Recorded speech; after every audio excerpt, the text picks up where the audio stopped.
So the title of this webinar is Distance E-Learning Best Practices, largely because we're in this world now where we're having to do e-learning instead of what we're used to, right, which is in-person, face-to-face. Some people call it just straight up distance learning, meaning you're not directly with the student.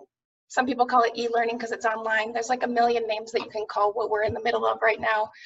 Some people call it a tragedy. Some people call it a hot mess. And I think it is all of those things. You know, it's not our norm. So the idea with this webinar is to get some ideas of what we can best do to serve our students. Okay. So most of you guys, as I can see from your names, know me already. If you don't, here I am. My name's Kati Casto. I've lived in El Salvador for 3.5 years almost now, if you guys can believe it or not. Actually, I'm not in El Salvador right now. I'm in the US right now because I came up to visit my sister right before all of this happened, and then El Salvador shut its borders, and I've been stuck here ever since. So I'm not physically in El Salvador with you, but I'm feeling your pain too. Everything is shut down up here, as you can imagine. But yeah, so let's get straight into it. Here's our agenda. I'm going to focus in kind of 3 areas for this webinar. The first one, we're going to talk about rising to the moment, like what is going on right now and what is expected of us and what can we expect. The second part will be e-learning must-haves, which are just kind of 3 elements of what we have to consider when we're living in this e-learning realm, which are big goals, technology, of course, and then a classroom management strategy. And then at the end, I'll enumerate some tips for you that hopefully you can apply quickly. You can pick one and apply it right away. And then if you have questions at the end, I'll get in the chat box with you all or let you open up your mics so we can have some Q&A. Okay, so I want to start before we even get into this with a poll. Let me make sure that I can get it launched. It should show up on your device so that you can answer the poll. So the question is, how has your teaching schedule changed due to the global pandemic? Are you still teaching in person like normal? I hope not. Are you teaching full-time online? So you have like your normal schedule, but it's fully online. Are you teaching part-time online? Did some of your schedule get cut and so now you're teaching just some classes? Maybe you're not teaching at all online, or you anticipate in the future maybe? Or is your teaching schedule just a mess? You don't really know. Some stuff's online, some stuff might not be. Maybe your students aren't fully showing up online. I see some people voting in the poll. I'll give you a second. You can just click on your answer, and then I'll launch the results.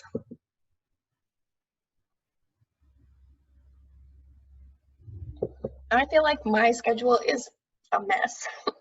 My schedule has been a mess because I didn't anticipate being stuck in the US during this time, so it's like messed up all of my plans, as I'm sure you guys feel too. Okay, I see a lot of people teaching full-time online, some people teaching part-time, some people with me that your schedule's a mess. Yeah, I feel that. So I'm gonna launch the results so you can see. Yeah, it looks like we're pretty split. Some people are full-time and some people are part-time. So if you took time out of your schedule to be here for this webinar, I appreciate that. It means a lot. I'm glad you guys are here. Okay.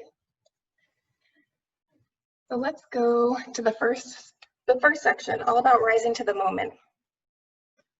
So as we know, and as everybody says every day, right, these are unprecedented times. None of us could have anticipated that this was going to happen.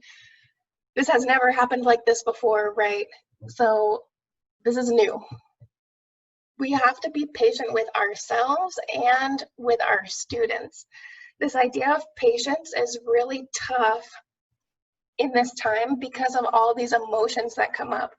It's been like kind of a roller coaster for me. Some days I feel positive and some days I feel terrible about it. And if that's true for you too, that's true for your students.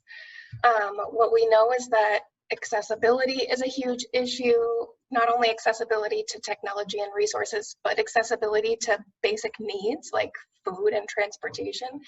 And so go into it with the thought that it's okay to be patient with yourself as a teacher and with your students as they show up to your classes, hopefully.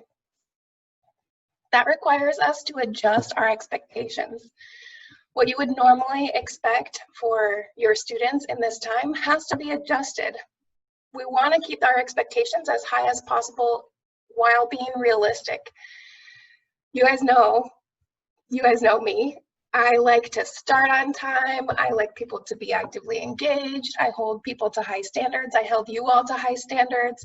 But I have to adjust those expectations. I can't expect that everyone's going to show up in the same way right now during this time as they would in normal times, right? I don't know what's going on with every single person, all of my students, and I have to be a little patient with this reality. I think it's important to consider the emotional curve. So as I mentioned, like the roller coaster for me as this has been, the emotional effect of this on our students and on ourselves might show up in ways that we don't really anticipate, right? You might have students who lash out. You might have students who withdraw. You might lash out or withdraw. So consider that this is an emotional situation, and that's okay. It's okay to be emotional about this. We just have to meet that with expectations that match and with patience.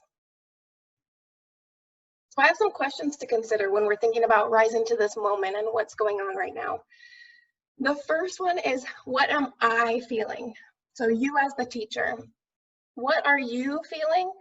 And how do these emotions and feelings affect my capacity to teach? This is a question that I think you might have to consider every day, maybe multiple times throughout the day. Like, wake up before your first class and think, okay, how am I feeling today? And how might these feelings affect my capacity to be effective as a teacher?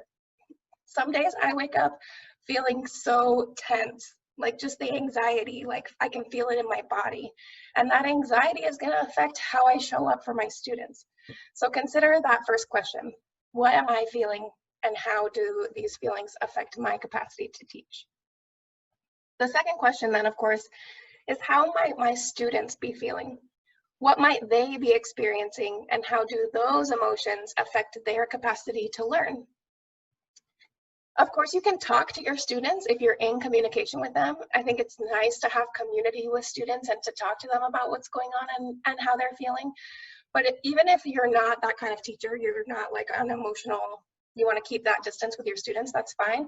But consider how they might be feeling. Like, put yourself in their shoes, especially those students that you know where they live and what their family is like, and they might be experiencing something really devastating in this time. How might those emotions affect their capacity to show up? If we consider first how we're feeling and then think about how our students might be feeling, it'll make us more empathetic for this moment. Number 3, what resources do I have and what resources do I need? This is a good question to consider because it helps you to evaluate what exactly is in your locus of control, right?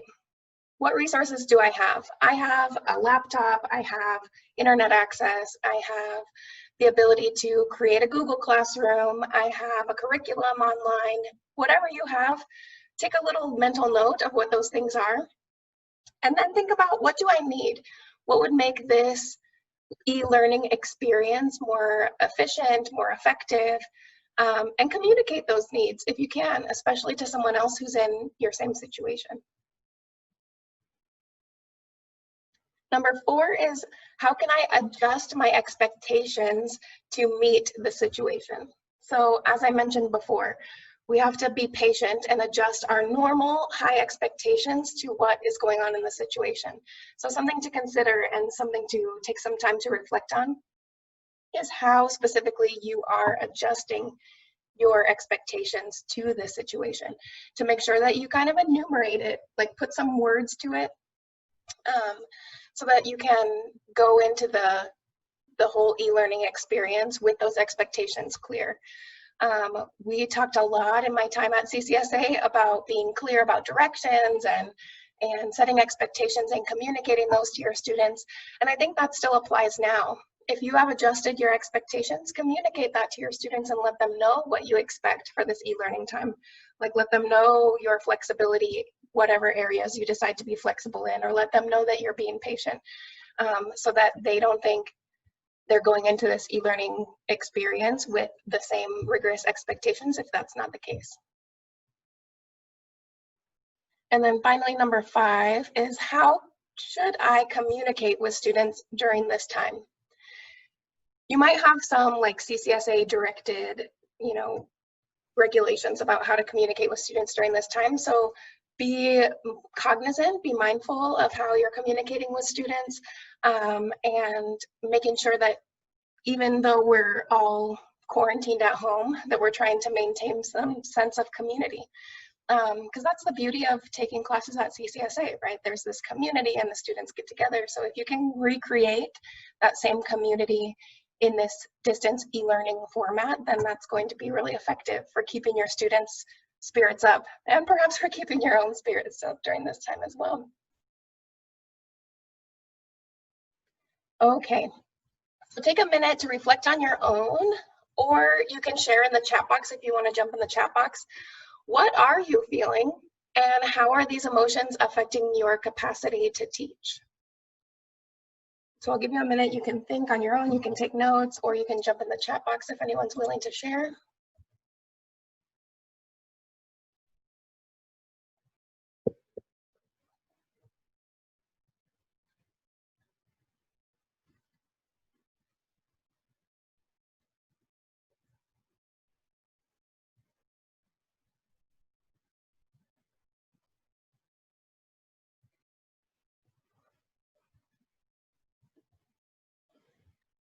For me, as I mentioned, I've been feeling anxious.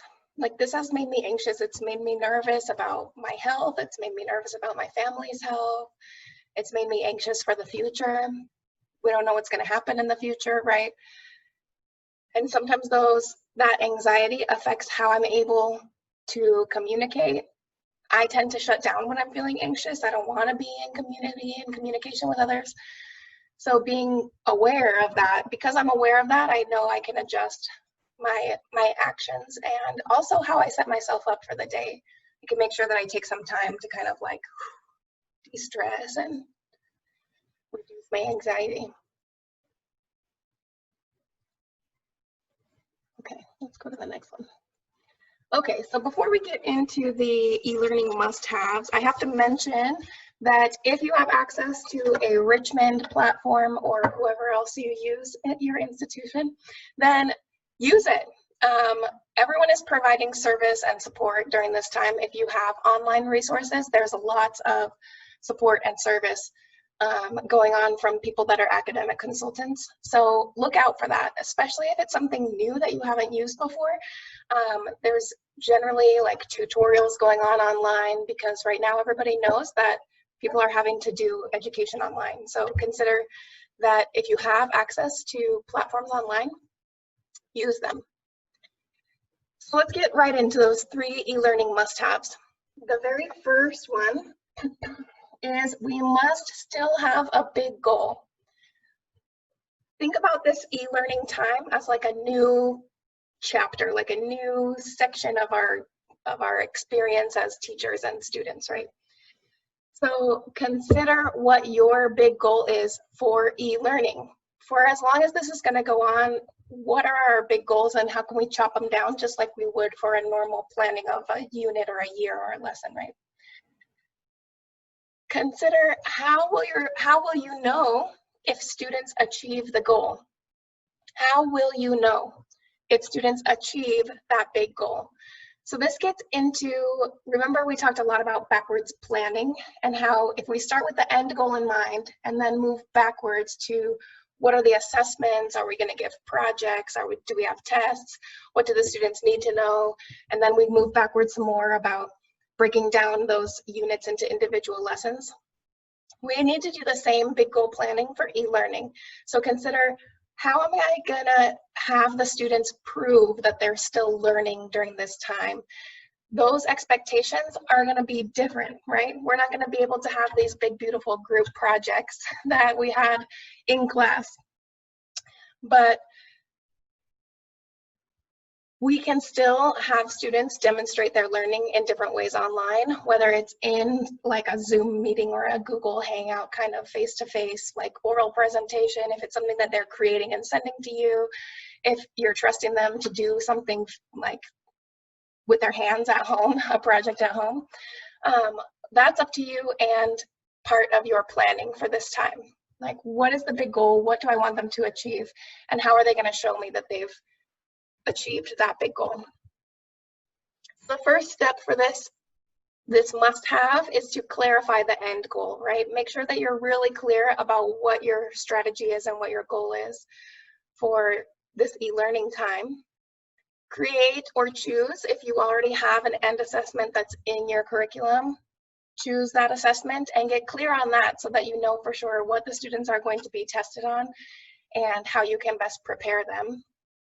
Comes into the plan the individual lesson objectives. So however you're translating your normal practice into an online space, make sure that you plan with the big goal in mind first, then the assessments or the projects or however you're gonna have the students produce something to show that they're learning, and then focus on the actual day-to-day interactions with students. Something to consider if you haven't yet is to use Google Classroom. It's just classroom.google.com. In Google Classroom, you can set up individual classes. It's like a really good space to be able to have everything at once, especially if you're teaching multiple classes with multiple groups of students. It kind of helps to keep you organized. So if you haven't yet tried Google Classroom, it might be something helpful for you and your students. It looks kind of like this. This is just a screenshot of someone's classes where you can have an individual class. You can list in there the assignments. They also have like space for students to interact. So it could be a resource that would be helpful for you, especially when planning your big goals and then kind of mapping out where you're going with this distance e-learning. Okay, the second e-learning must-have obviously is technology. We have to have technology for this to work, and your students also have to have technology for this to work. So the first kind of question to consider is, what resources do you have to teach? Not just like physical resources like headphones and a microphone and a laptop, but what resources do you have online? Do you have a Google Classroom account or a Google Hangout space? Do you have email that you can interact with your students? Do you have a group on Facebook, whatever it might be? The second question being, what resources do students have access to? And that's a little bit more tricky, right? We can try and get in contact with students and find out what resources they have, but their resources might be inconsistent. Especially internet access is always kind of an inconsistent thing in El Salvador, in my experience. So consider, for e-learning to work, we have to know that our students have some access to technology, and we have to have access to it ourselves. And then we have to, of course, adjust our expectations for what those realities are. So the first step is to investigate. Investigate online resources. If you have a Richmond or whoever platform, use it. It's there for you if you have access to it. Those online resources can be anything. It could be stuff that you usually use to create your PowerPoints in class when we're in class, or to print out stuff that's in class. Use it now in an online form, right? The second step is to communicate with students and or parents, depending on who you're teaching. Create a streamlined system of communication.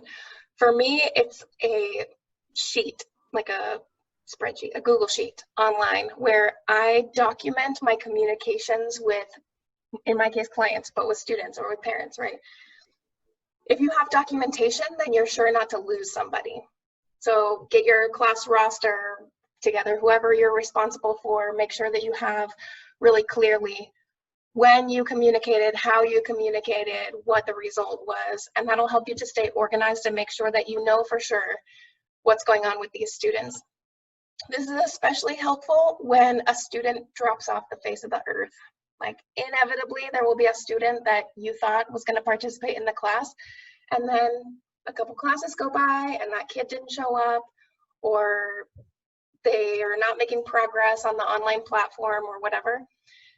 If you have a documentation, you can check back and see like, I talked to them this day, but they haven't responded to any of my emails. Maybe I should try calling them, like maybe their internet went out or whatever. So make sure that in that communication with your students and parents, you're being clear and documenting what happens, especially because this might go on for a long time. Like this might be for a long time that we're doing this, in which case, even if your students pass on to another teacher, you can use that data that you've collected on communication with your students to help the teacher that has that student next, right? To let them know, hey, this kid's internet goes out every Tuesday, just so you know, or whatever it is, right? And then step 3, create a clear plan for using your technology. I think we're in this time where there's a lot of online resources coming available for us because everyone knows that worldwide schools are closed, people are doing distance e-learning. And sometimes that can be a beautiful thing and sometimes it can be very overwhelming. So create a plan. If you're gonna use Google Classroom, use it with fidelity and be clear about how you're using it with your students. If you're gonna use Edmodo, use it with fidelity and be clear about how you're going to use it with your students. But if you have one class on Google Classroom and one class on Richmond Platform and one class over here and one class over there, you're going to set yourself up for a little bit of chaos. So take some time to plan for how you're going to use technology in your class. I know some of you like to make videos and I love that. So be clear and strategic about how you're going to create videos on what schedule, how you're going to share them with students and parents and whatnot, so that there's some consistency. So that's the second point, all about technology. We got to have technology and we have to have a plan, right, for how we're going to use it. So here's another resource. If you haven't ever used Edmodo before, I love Edmodo. It's like a Facebook almost, but it's solely education based. So like students can create profiles, you can create a profile as a teacher, and then you collaborate online in this like kind of community on the space. You can also like give little awards to your students. You can have little chats with them. You can put them into different groups. You can give them activities to do. I believe, especially right now, Edmodo has more features that are totally free. So check it out if you haven't yet. Especially if you're like me and you don't like to be on actual Facebook with your students. It's like another alternative to where you don't have to be friends with your students on Facebook. You could be friends with them on Edmodo, maybe. Okay, so here is the e-learning strategy number 3. A behavior management strategy is necessary. You might not think so, but it is. It's something we have to think about even though we're not in person with our students. So the first question to consider is, how will you ensure appropriate student participation? What rewards or consequences can you implement? So as with our behavior management strategy that we have in the classroom in one-on-one, we usually have a plan for how to engage our students and to make sure that they're participating appropriately, right? They're not sleeping in our class, they're not acting out or talking out of turn. And we give rewards and consequences, not necessarily physical rewards or physical consequences, but we behavior narrate. We tell them, we give them boosting language, right? Or we give them the teacher eye of like, no, don't do that. Our rewards and consequences can translate into the online space, but we have to be strategic about it. So the first step is to choose a strategy, right? There's a million, as we know, there are millions of behavior management strategies, and a lot of them come down to who you are as a teacher and how you want to show up in your class, how you want to interact with your students. So be strategic. If you want to try and keep your same behavior management strategy and just translate it into an online space, that's great. If you can do that, keep it. You might have to adjust a little bit, and that's fine too. But be strategic. Be clear about what behavior management strategy you want to use in your online interactions with your students. The second step of your behavior management strategy is to communicate those expectations to your students and to their parents if you can. Expectations mean nothing if they're not communicated.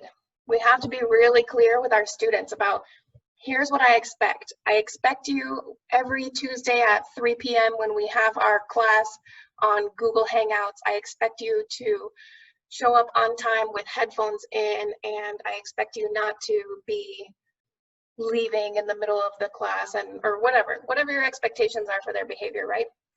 Communicate those to the students. And if you're in communication with their parents, tell the parents also.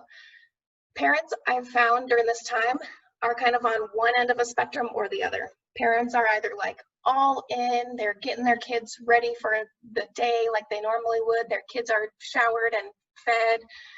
They have like a place in their house where the computer is, where it's a little quieter so the kid won't be distracted by his other siblings, right?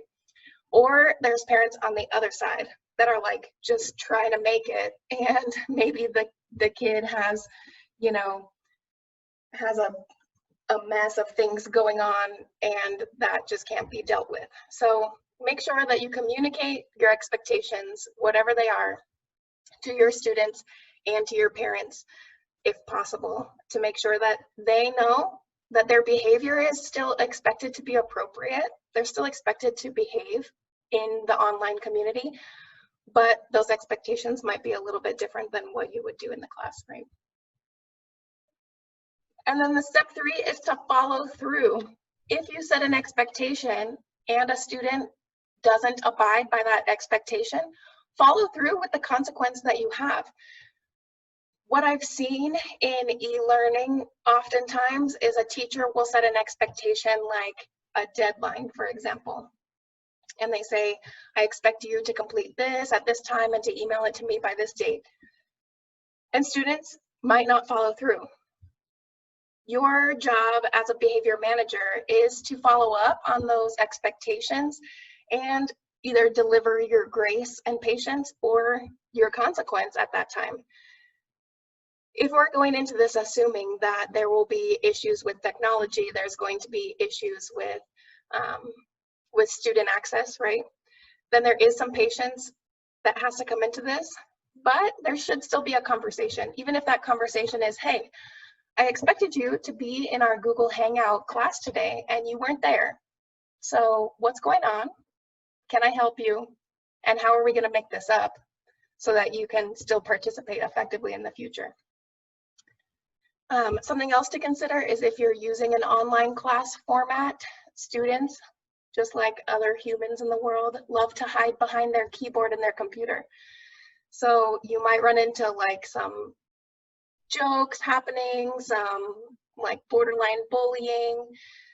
Be monitoring all the spaces where students can comment or interact. The chat box, you got to monitor that stuff, because inevitably there will be a student who takes advantage of this online space to try and like get kind of snarky in the chat box. So beware. Beware of that and follow through.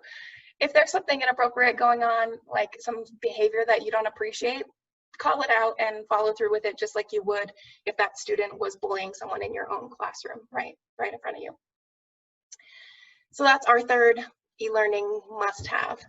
I'm just going to check on the chat box and see. Okay, if you have any questions, you can stick them in the chat box as we're going through. It looks like we're all good for now. So I want to show you this resource. I can't remember if we've talked about Class Dojo before in our years together, everybody, but Class Dojo is really fun. It is geared more towards smaller kids, but I've used it with kids like in middle school up to 9th grade, and they still enjoy it. Essentially, it's like a behavior management system online. Teachers use it in their actual classrooms in normal life when we're teaching in person. You basically assign one of these little monsters to each of your students, and throughout the class or throughout the day, you can give them like little boosts, basically, and it changes the way that their monster acts and what he looks like even. Like I think they might grow a little bit. So you can see like in this screenshot class, there are some students whose monster is green and some are red. So that gives you kind of a clue of how the students are doing that day, right? They can earn things like earn little badges and whatnot. It's just kind of a way to, it's not academic focused necessarily. It's more like, oh, if Dorothy is helping somebody during this e-learning experience, I'm going to give her a little badge, right? And then her monster does a little dance and everyone gets to see it, and it's, you know, positive reinforcement. So if you haven't tried Class Dojo, check it out. There's actually a lot of YouTube videos about Class Dojo that are really helpful. So it's something that might be fun during this e-learning time to help let your students know that they're getting that like kind of positive reinforcement boost.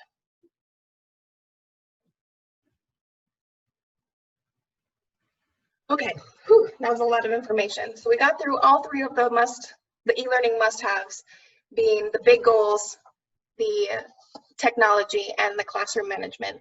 So I'm gonna send you another poll.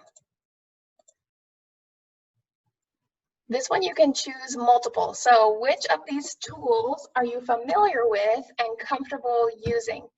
Do you use Richmond platform or maybe another business's platform online? Do you use Google Classroom, Edmodo, Class Dojo? If you use multiple, you can click multiple, that's fine too.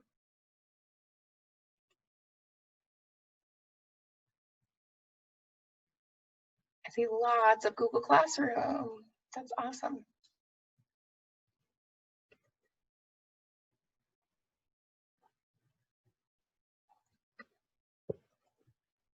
And quite a bit of Edmodo too. Interesting.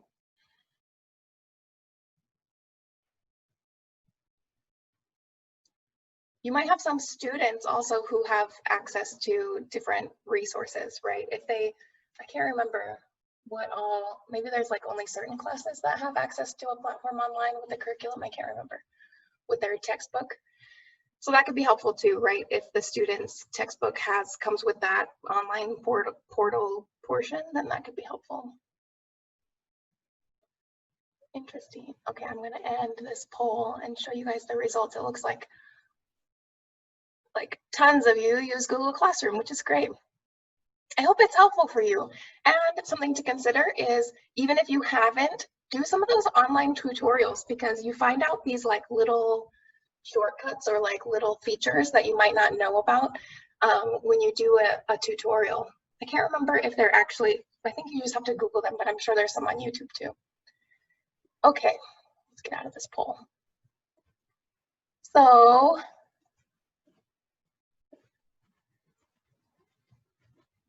whoops, there we go.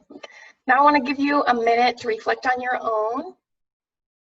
Take some notes if you want, or reflect in your own mind, or if you want to share in the chat box, that's great. The question is, what am I missing? What do you need in order to engage your students in distance or e-learning? So think about these must-haves that I just showed you. Do you have a big goal, or is that something that you're missing? Do you have technology? What kind of technology are you missing? Do you have a behavior management strategy? Have you communicated it clearly to your students and their parents? Maybe that's something that you're missing. So take some time and take some notes.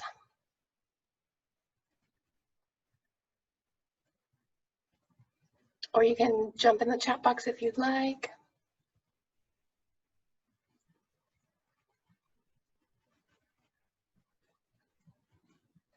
For me, I think the most common thing that I've seen teachers missing is that behavior management strategy.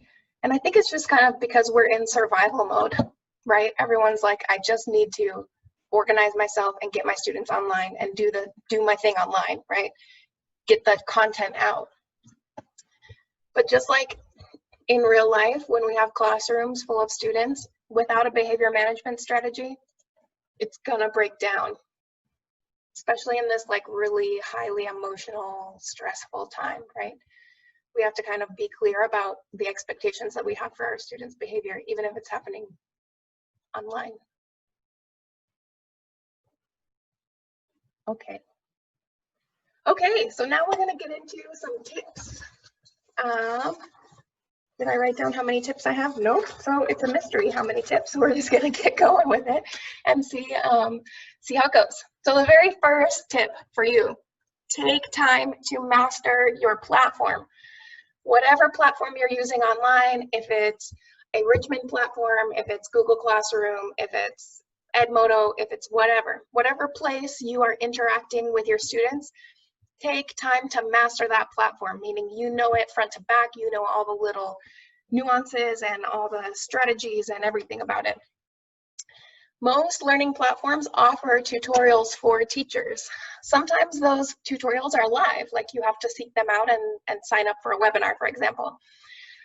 On YouTube, there are tons of tutorials created by teachers for these resources. And those are generally the most helpful because it's a teacher who has used the platform themselves.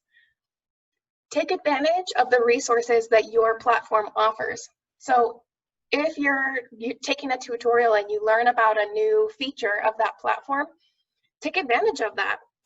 Utilize it if you can with your students so that you're just broadening your availability, like what you're able to do in this online space with your students. Reach out to your community of teachers. Even though we're not in person and we can't have lunch together in the teacher resource room, right? We gotta still uphold this community of teachers that you have created. So reach out to your community of teachers. Everybody's going through this together. Everyone's struggling together and having successes together. So make sure to kind of keep that community together. That's also really helpful when it comes to issues with online technology like platforms. Something that you're having a problem with, someone else has probably mastered, and you can just reach out and ask them. And boom, like that's the beauty of having a community of teachers, right? And then finally, explore supplemental resources.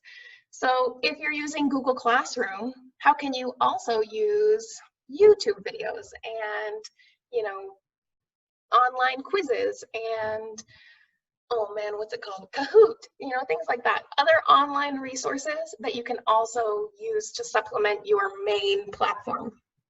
Explore how those can kind of come together and make a plan for how you're going to implement them. So that's the very first tip. Take some time to master your platform, your online interface, your online space. Okay, number 2, drip feed content. Drip feeding is the practice or the idea where teachers schedule content delivery for lessons instead of giving students full access all at once to upcoming lesson materials or assignments. It's tempting, I think, especially with Google Classroom, where you can upload like your whole PowerPoint or all your videos or whatever and have it all at once. It's tempting to do that and give students access to everything at once. But drip feeding content gives students access piece by piece. So you upload only what they're going to need for this week. And then next week, you schedule to upload the next set of whatever they need, right? Scheduling content gives students access slow over time. It also makes it easier for you to facilitate as a teacher because you are in control of what students are seeing or using, right? So consider drip feeding your content to make sure that you control how much students have access to and you give them like the baby steps, right? Like one step at a time as you go through this process. That was quick. That was tip 2.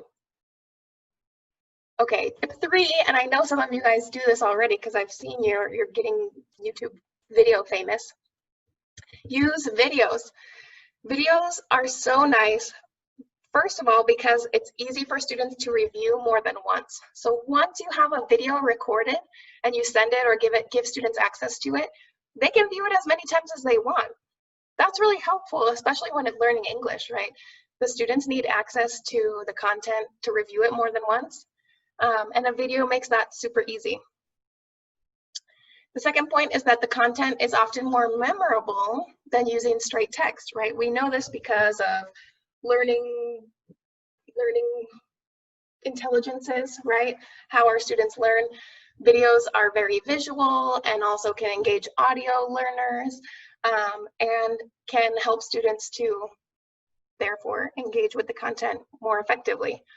That's true for me, especially, right? I have watched a million YouTube videos about how to use the subjunctive tense in Spanish because in talking to people just normally, I might get it once and then I forget. But if I watch a YouTube video about it, it helps me to kind of ground that tense in Spanish, that even though I've spoken Spanish for like, I don't know, more than 10 years, I still mess up the subjunctive every time. I need to watch more YouTube videos. I need a more visual example of how that tense works because it's so weird. It doesn't make any sense at all. Okay, the third point is to engage your students' senses, right? A video can be more interactive than just sending your students something to do, like a document to complete or whatever.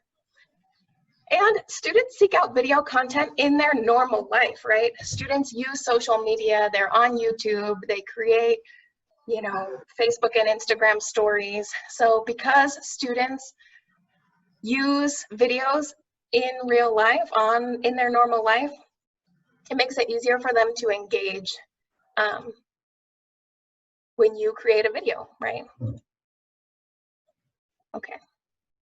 Here's some more info about videos. It's helpful to keep your videos short. If you're like me, you know, on Facebook, when you watch like the first couple minutes of a video and then an ad comes, it's like, okay, yeah, I've been watching this video for 3 minutes and that's kind of a long time. I'm gonna go to the next video. Like, I get ADD about watching videos too, and so do your students. So if you keep a video short and give them more videos, but shorter videos, is a better strategy than one long video, right, that they might not make it all the way through. It also makes it easier for them to upload if you're giving students access on YouTube or in Google Classroom. If your video is short, it's going to be quick to upload and get out to your students. When you're using videos, include some action steps for your students. So maybe that's a question for them to consider when they're watching the video, a project for them to do after, a topic to continue to research. So it could be in your video, when you're recording your video, you give them that prompt, or when you send them the video to watch, give them something else to do about it, right? Give them a question to reflect on, or something to think about or to research.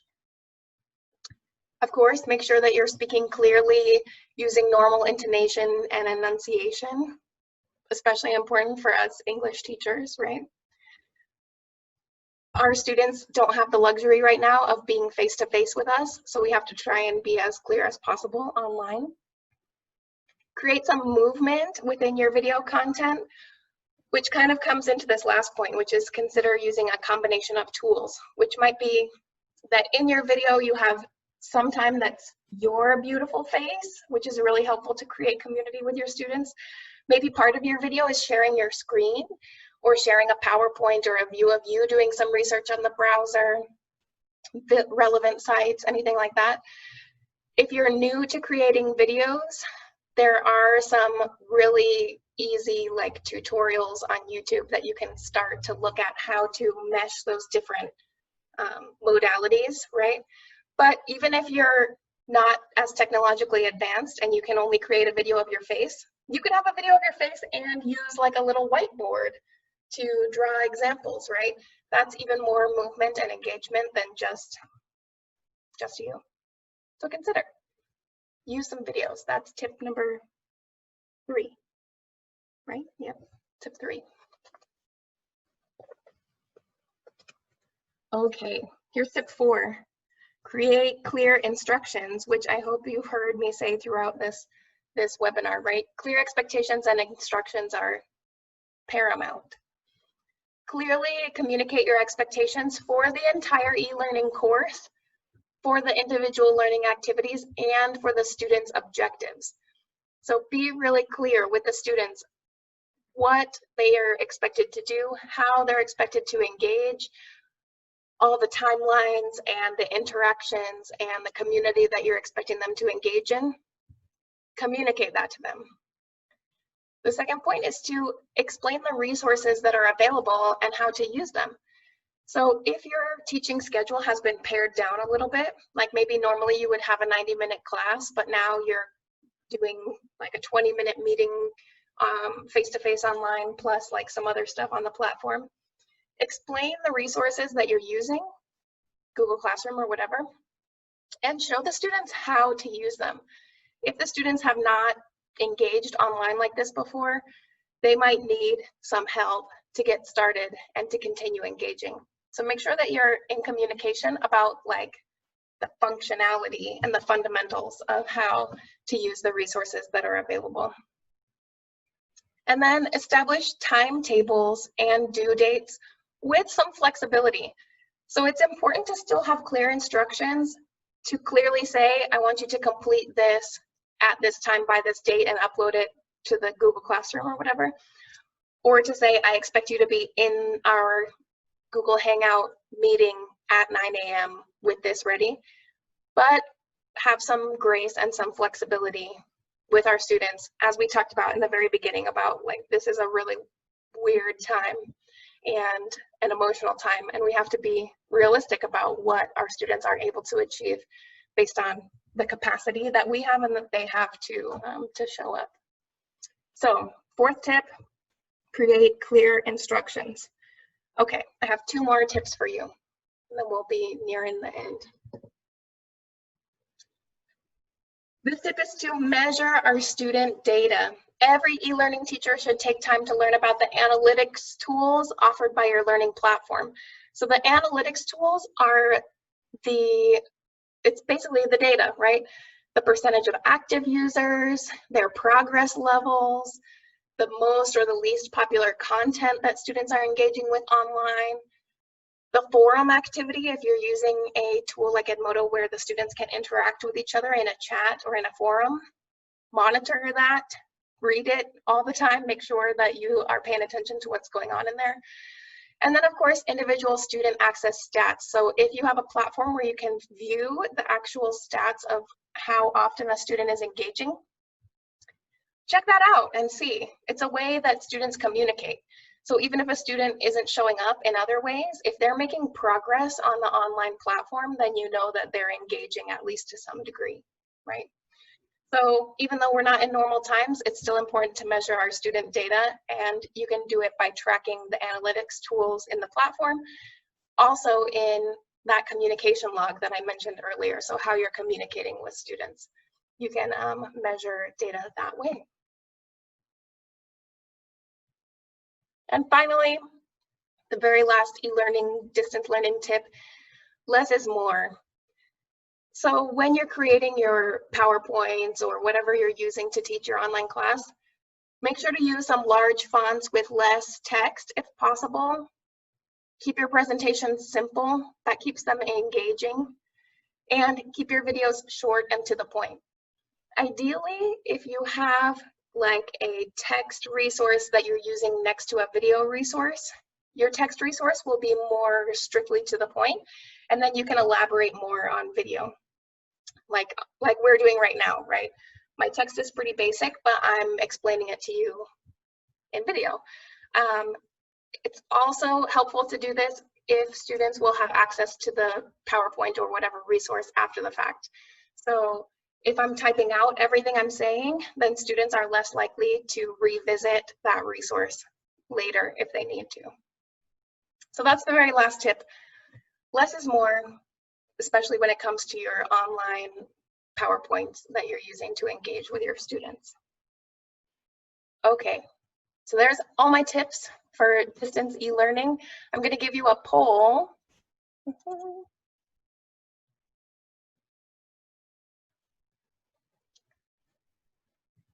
So this is our final poll. The question is, which action step will you take to improve your distance teaching / learning experience?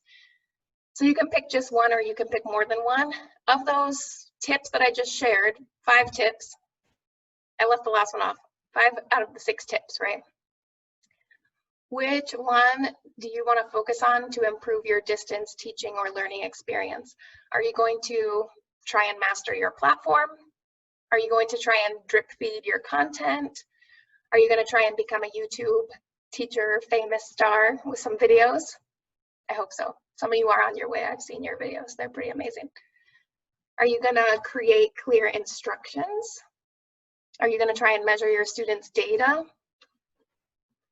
So click on an action step for you.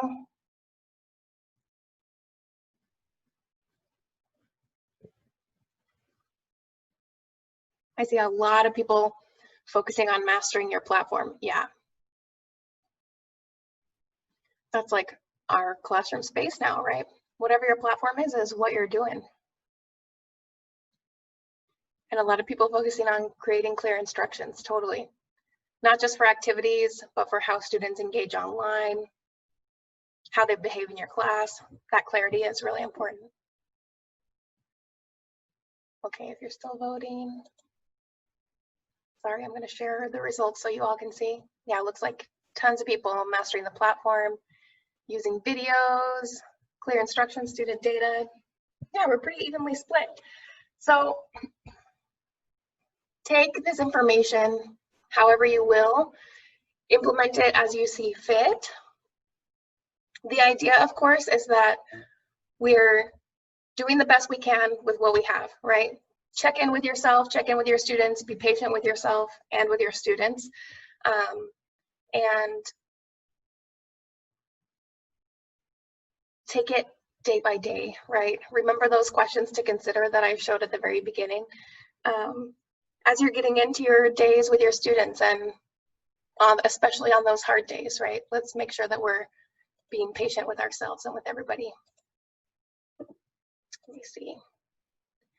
Okay. So, we made it to the end. Wow, with just 5 minutes to spare. So I'm going to give you a second if you want to put any Q&A in the question box, or if you want to unmute yourself and say a question to me, that's fine at this point. This recording should be able to be shared after this if you want to revisit it, or if you want to take chunks of it.